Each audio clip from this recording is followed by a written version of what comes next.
Sa botong 8-7, ideklarang labag sa saligang batas ng Korte Suprema ang Memorandum of Agreement on Ancestral Domain. Pero hindi kinikilala ng MILF ang desisyon ng kataas-taasang hukuman, kaya wala raw makakapigil sa hangarin ng mga Bangsamoro. Saksi si Carlo Lorenzo.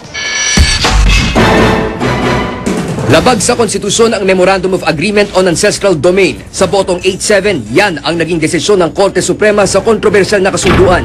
Sa 89 na pahinang desisyong isinulat ni Justice Conchita Carpio Morales, sinabi ng kataas-taasang hukuman na nabigo ang nabuwag ng Government Peace Panel na konsultahin ang local government units o mga komunidad kaugnay sa binuo nilang MOA na layong bumuo ng Bangsamoro Juridical Entity.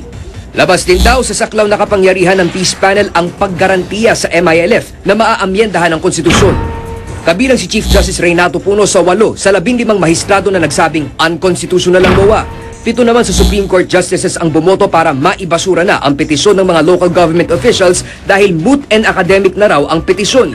Tiniyak na naman daw kasi ng palasyo na hindi na nito lalagdaan pa ang pinagtatalo ng MOA, bagay na kanilang muling pinanindigan nang malaman ang desisyon ng Korte. We have already taken the position that whatever the results of that Supreme Court ruling, we will not be signing that MOA AD.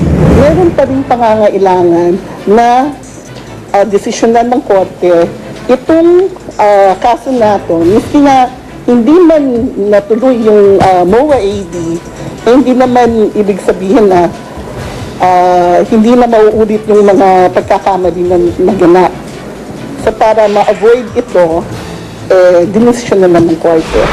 Tuwang-tuwa naman ang mga lokal na opisyal na naghain ng petisyon sa Korte. Really tells the government side, especially the peace panel, when you negotiate within the ambit of the Constitution. We just hope that the voice of the Supreme Court will be respected and that the majesty of the law will really flow and prevail. Pero para sa constitutionalist na si Father Joaquin Bernas, walang nilabag sa konstitusyon ang MOA dahil isa lamang itong panukala na idadaan pa rin daw sa plebisito. They were nothing more than proposals to be fed into the process, legislative process and the amendment process. So no proposal is unconstitutional because that is left to the judgment of the people ultimately. Para naman sa MILF, baliwala ang desisyon ng Korte Suprema sa kasunduan. Ang MILF ay revolutionary organization. Hindi po siya nagsusubmit sa judicial process. And therefore, yung decision ng code na yan, as far as the MILF is concerned, is not binding to the MILF. Hindi po pwede pigilan ang hangarin ng mga Bangsamoro. Ipinag-utos ng Korte sa desisyon na hindi maaaring pumirma ang Government Peace Panel o mga kinatawan nito sa katulad na kasunduan kung hindi wasto ang mga konsultasyon sa mga komunidad na maapektuhan. Ako si Carlo Lorenzo, inyong saksi! Pinangangambahang muling titindi ang bakbakan sa pagitan ng militar at MILF kasunod ng desisyon ng Korte Suprema. Katunayan sa latest update, 8 ang namatay sa patuloy na sagupaan sa North Cotabato. Saksi si Pia Arcangel.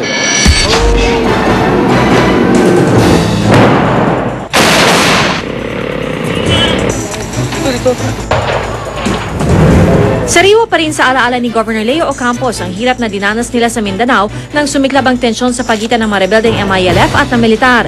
Ilang sibilyan ang nasawi at libo-libo ang nawalan ng tirahan nang lusubin ng mga rebelde ang kanilang mga barangay. There's an atmosphere of fear.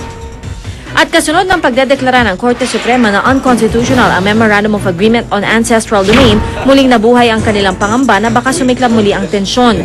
Civilians are arming themselves spontaneously.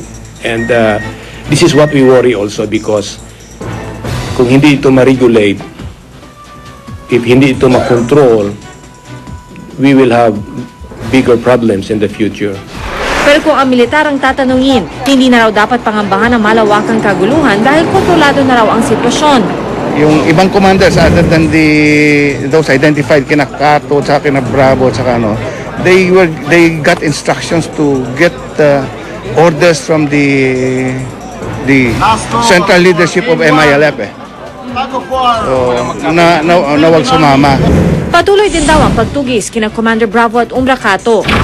Pero kanina madaling araw, isang sibilyan sa barangay Balogo sa Pigcawayan, North Cotabato ang patay ng pagbabarili ng mga hinihinalang rebeldeng MILF na tauhan umano ni Commander Umbracato. Ayon sa Philippine Army, pinasok ng mga rebelde ang mga bahay at nilimas umano ang mga pagkain at gamit ng mga residente. Sumunod ang 5 oras na bakbakan ng mga pulis at sundalo laban sa MILF kung saan 7 rebelde ang nasawi. Daan-daang residente ang muling nagsilikas. Nababahala ngayon ang Philippine National Red Cross na kung magpapatuloy ang gulo, darami pa ang mahigit 300,000 sibilyang nawala ng tirahan. Habang hinahabol ng mga sundalo yung mga yan at nagbubombahan, hindi makakabalik sa kanilang mga bahay yan. At pagbalik nila sa mga bahay nila, wala na yung mga bahay nila, nilimas na. Ako si PR Kanghel, ang inyong saksi. Samantala, humihingi pa ng dagdag na rollback ang mga transport group na pasang Mazda at Piston bago sila pumayag sa bawas pasahe. Yan po ang reaksyon ng dalawang grupo sa petition for fair rollback ng National Council for Commuter Protection. Sa consultative meeting sa LTFRB kanina, iginiit ng consumer group na dapat ibaba ng 1.50 ang pasahe sa jeepney at 2 piso naman sa bus. Bumababa na raw kasi ang presyo ng krudo sa world market. Kanina nagsara ang Dubai crude sa $74.41 per barrel, pero ayon sa Piston at pasang Mazda, dapat ibalik muna sa 44 pesos per liter ang presyo ng diesel. Nakabawi na ang Philippine stock market kanina, umakyat ito ng 154.9 points. Palatandaan daw itong unti-unti nang kumakalma ang mundo dahil sa pagkilos ng Amerika at ng iba pang bansang kabilang sa G7 para maisalba ang global financial system. Ang pag-akyat ng merkado sa Pilipinas ay epekto raw ng mas mataas na pagsara ng New York Stock Exchange sa makasaysayang 936 points. Pero ayon sa ilang trader, wala pa rin garantiya na magpapatuloy ito dahil di pa rin ganap na nawawala ang agam-agam sa bailout plan ng Amerika. Ramdam din ng mga exporter ang epekto ng global economic meltdown. Ipinasuri ng National Meat Inspection Service sa isang private laboratory ang 5 canned meat product mula China para sa posibleng melamine content. At habang wala pang resulta ng pagsusuri, pinayuhan ng NMIS ang publiko na iwasan muna ang mga canned meat products na made in China. Saksi Susan Enriquez.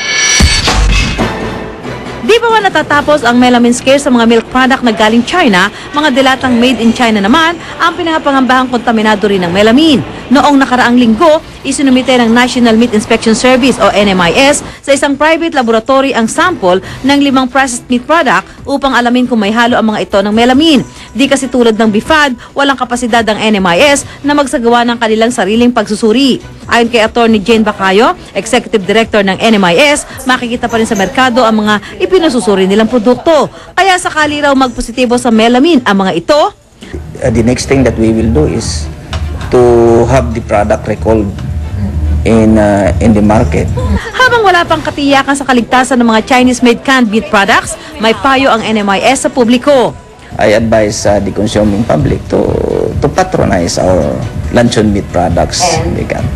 And if they cannot avoid eating imported luncheon meat, then buy those luncheon meats and sausages coming from other countries except China.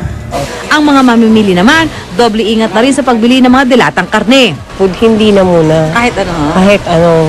Kahit kasi nga, di ba, delikado. Sa ngayon po, hindi. Kasi po, parang delikado siya ngayon sa health. Better to be safe than sorry. Inaasahang mailalabas ang resulta ng pagsusuri sa 5 canned meat products ngayong linggo. Ako, si Susan Enriquez, ang inyong saksi.